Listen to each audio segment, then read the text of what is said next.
በምክርም ቢሆን እኮ አንዳንዴ ውጤቱ ይታያል።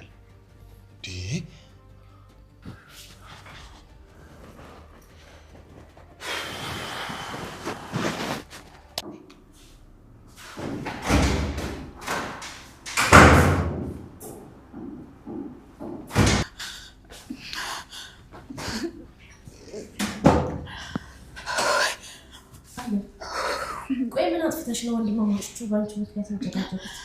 ቅድስት ቆይ ለምንድን ነው ከዚህ ቤት ማልሄደው? ማን ነው አትሄጃለኝ? ቆይ እኔ የምጠብቀው ሲገሉኝ ድረስ ነው እንዴ? ወይኔ ጉድ ይፈላ እኮ ምን አጥፍተሽ ነው? ብሩክ ነው። እሺ ብሩክ ምንድን ያደርግሽ? ከማለት ጋይቶኛል መሰለኝ። ከማለት ጋር ምን ሲሰሪ ተገናኝታችሁ? ምን ልትሰሪ እሷ ጋር ሄደሽ ነው? ቆይ አንቺ ችግር ውስጥ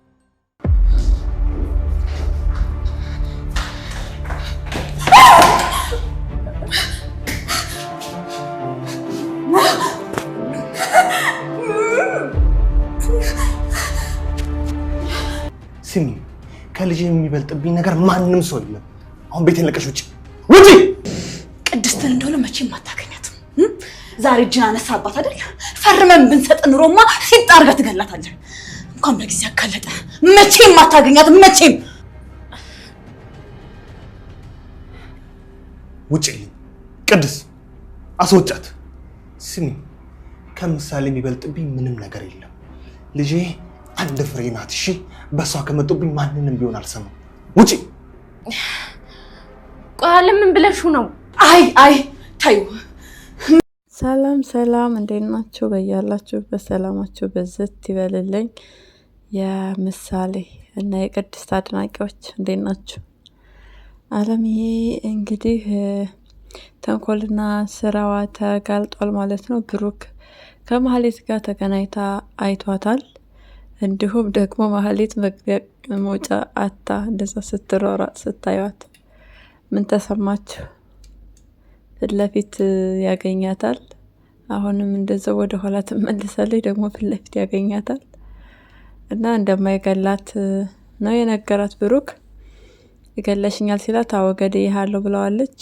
እንግዲህ ያሰበው ነገር እሱ ልክ በቁም እንደገደለችው እሷንም በቁሟ መግደል ነው የፈለገው። ብሩክ እንድትሞት አልፈለገም፣ እንድትሰቃይ ነው የፈለገው።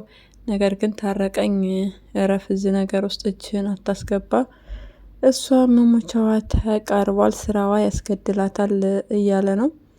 ምክንያቱም ለሱ ስለሚያስቡለት ነው። እሷን ገሎ እስር ቤት እንዲገባ ማንም አይፈልግም። ነገር ግን እሱ ደግሞ ትዕግስት የሚባል ነገር የለውም።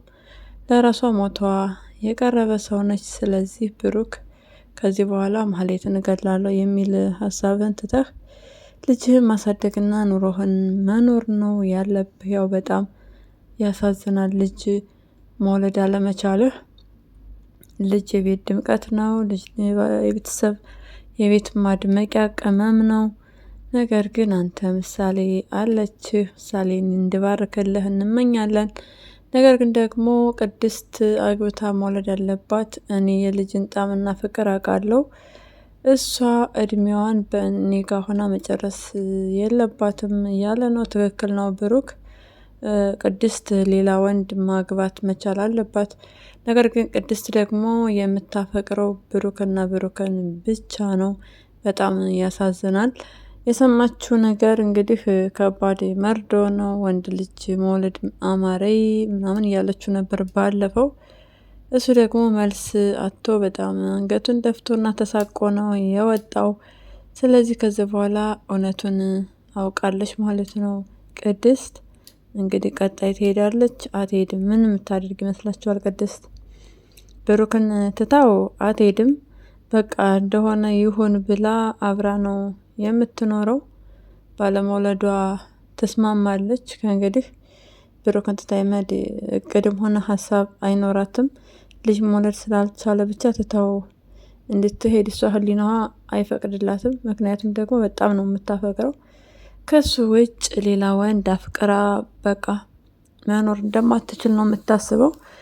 ብሩክ ደግሞ ስለሚወዳትና ስለሚያስባት እንግዲህ ንጽህናዋን ጠብቆላት ኑሯል። ክብረ ንጽህናዋን ማለት ነው። እሱንም እየነገራት ነበረ። በጣም ደስ ይላል። ቅድስትዬ ግን ምን ሆነሽ ነው? ብር አምባሩን ከዛ በፊት ሰተሽው ቢሆን ኖሮ ብር አምባርሽን ከዛ በፊት ነበር ማሰበር የነበረብሽ። ያው ታቅዶ ነበር፣ ነገር ግን አንቺ ፈርተሽ ነው ሽማግሌ እንዲላክ ስለምትፈልጊ ባህልሽን ወግ ማረግሽን ማየት ስለምትፈልጊ ለዛ ነበር እምቢ ያልሽው። ነገር ግን ብሩክ ያን ቀን እንግዲህ የካሌብ ሰዎች መጥተው ወስደው አግተውት ብዙ ስቃይ እና መከራ አድርሰውበት በሞትና በህይወት ሆኖ ነበረ የተመለሰው። ከዛ ደግሞ ያወጣው ወንድሙ ጀግናው መድብል ነው። መድብል ከዛ በፊት አልነበረም፣ እንግዲህ እንደ አጋጣሚ ነው የመጣው። እንዲሁም ዝናና መሀሌት አንቺና ምሳሌ መያዝ ይፈልጉ ነበረ። በዛ ሰዓት እንግዲህ እጮሃለሁ እያለች ቅድስት ራሷን ለመከላከል በምታደርግበት ሰዓት ነበረ። ራሷን ለመከላከል ጥረት እያደረገች ነበር። በዛ ሰዓት እንግዲህ መድብል ከች ሲል ደስ ሲል በጣም ነው ደስ የሚለው። ከአውሬ ነው እኮ የተረፉት። እና መሀሌት ታውቀው ስለነበረ መድብልን እንግዲህ እንመለስ። የብሩክ ወንድም ነው፣ በጣም ጀግና ነው ብላ ጀግንነቱን መስክራ ያንን ያበበ ደመሳ ልጅ ዝናን እንጥፋ ከዚህ ብላ እንዲጠፉ አርጋለች። ነገር ግን ቅድስትና ምሳሌን በዛ ሰዓት በነፃነት ቢያገኟቸው ከመያዝ ወደ ኋላ አይሉም። ቅድስትም የዋዛ አይደለችም፣ በጣም ጎበዝ ልጅ ነች። ጮሃለሁ ዞር በሉ እያለቻቸው ነበር። እንግዲህ ማሂን እንኳን አታቅታትም፣ ትንሽ ያበበ ደመሳ ልጅ ነው እንጂ እሱንም ቢሆን ከመታገል ወደ ኋላ አትልም። ቅድስት እጅ የምትሰጥ ሴት አይደለችም፣ በጣም ጀግናና ጠንካራ ሴት ነች። ግን የሁሉ መከራ አለፈላቸው እና ቅድስት ብሩኬ ከጠፋ በኋላ ሰጥቸው ቢሆን ኖሮ እያለች እንደውም ዳጣ ሙድ እየያዘችባት ነበረ። እንግዲህ ይሄ ብር አምባር ለምሳሌ መታከሚያ ለማግኘት ስትይ የሆነ ሰው ጋር ተነጋግረሽ ነበር፣ ያኔም አልተሰበረም። ብሩክም ጋር እንደነገርኳችሁ ነው። ያኔ እሱ ታገተ፣ ያው በሷ ምክንያት እምቢ ስላለችው አፍሮ የጠፋ ምናምን ሁሉ እየመሰላት ነበር። ነገር ግን አይደለም። እንግዲህ ከአንዴ ሁለቴም ሶስቴም ያመለጠ ብር አምባር ነው። አሁን የሚሰብረው ማነው? የቅድስትን ብር አምባር ነው ጥያቄው። እርግጠኛነት ብሩክ ነው የሚሰብረው።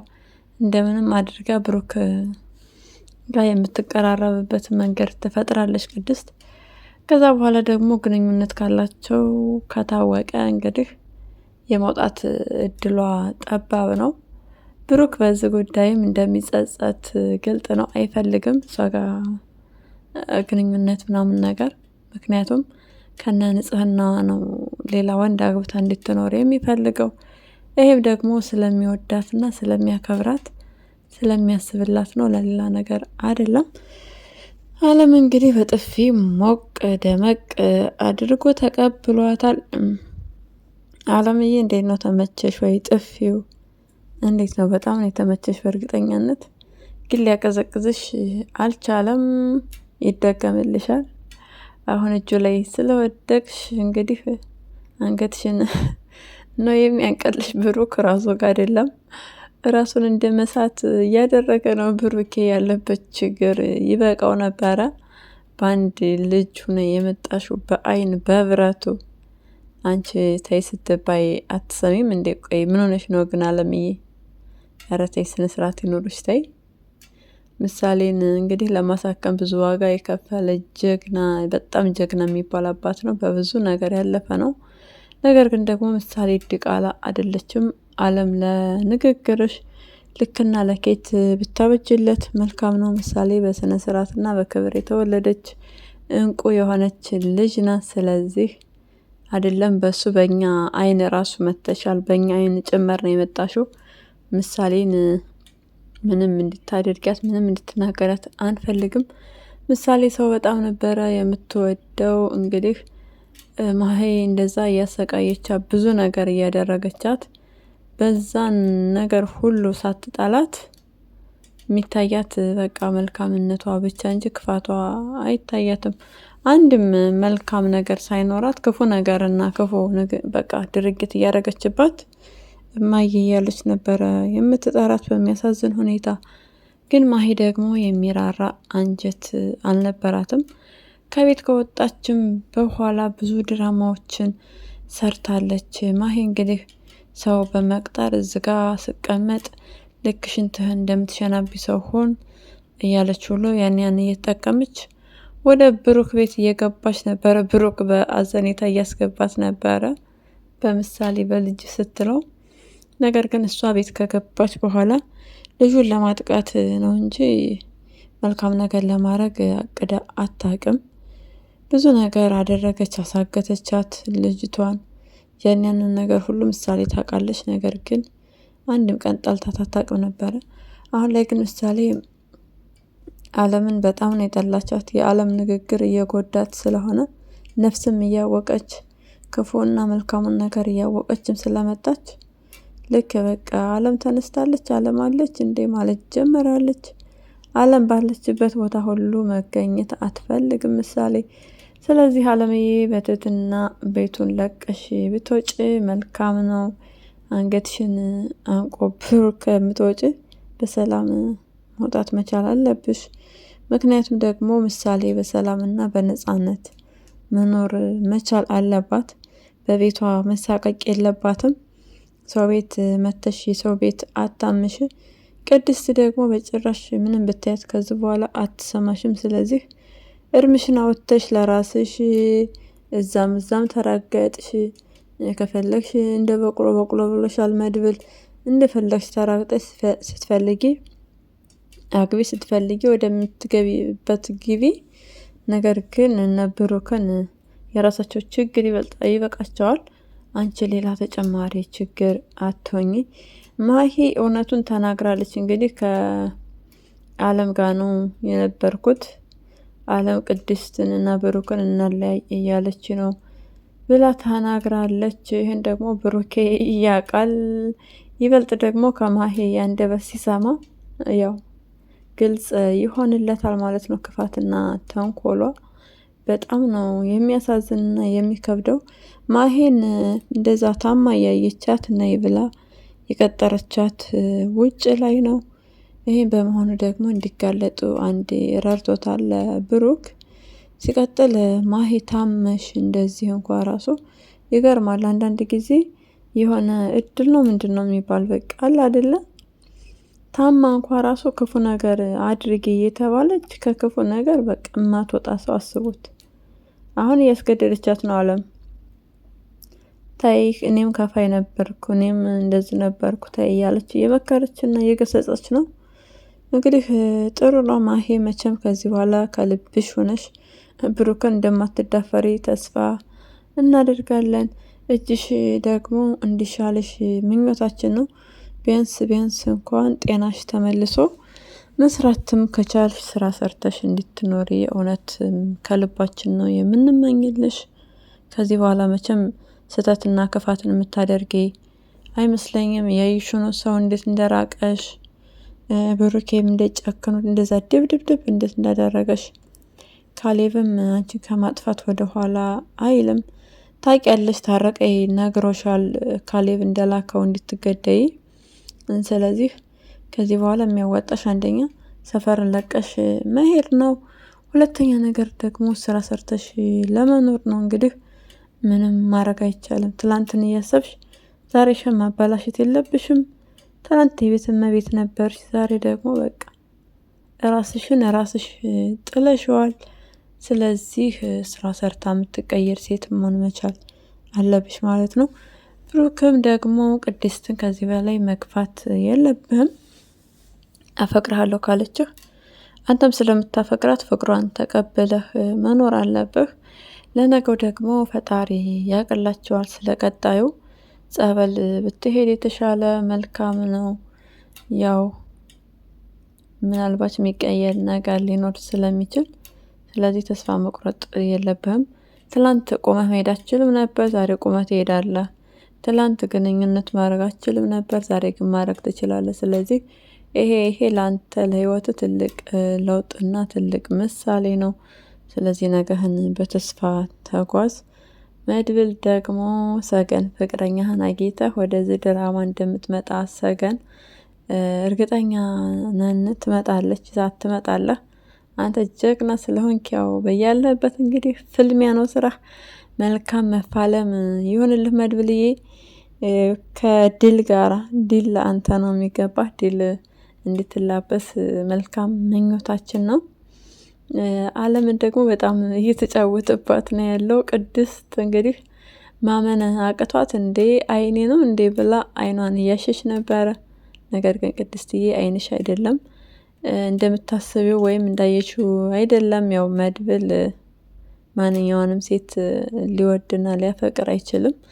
መድብል እንግዲህ የሚወደው ሰገንንና ሰገንን ብቻ ነው። ስለዚህ ሰገንም ትመጣለች። እስከዛ ድረስ አለም መዝናኛና መደበሪያው ትሆናለች ማለት ነው። እንደው አለምን ምን ይሆን የሚያደርጋት? መድብል በጣም ያስፈራል። በጣም ነው የሚያስፈራው። አለም የመሳፈጥ የሌለብሽ ሰው ጋር እየተሳፈጥሽ ነው። እንግዲህ ፈጣሪ የሆነች ሌላ ምን ይባላል? እንደው ፈጣሪ ያግዝሽ። በቃ አላርፍ ያለች ጣት አርዘንቆላት መለሳለች እንደሚባለው። ክፋት ለማሂም አልሆነ። አንቺ መጣፈንታሽ ነገር ተሰባብረሽ እንደ ማሂ ነው የምትቀመጪው። እንግዲህ በሌላ ቪዲዮ እስክንገናኝ ድረስ መልካም ጊዜ ይሆንላችሁ። ለዛሬው ያዝንላችሁ ቪዲዮ ይህንን ይመስላል። ለቤቴ አዲስ ከሆናችሁ ደግሞ ሰብስክራይብ፣ ላይክ፣ ሼር በማድረግ ቤተሰብ ሁኑ። ሀሳብና አስተያየታችሁን እንዲሁ ኮሜንት ላይ አስፍሩልኝ። አመሰግናለሁ።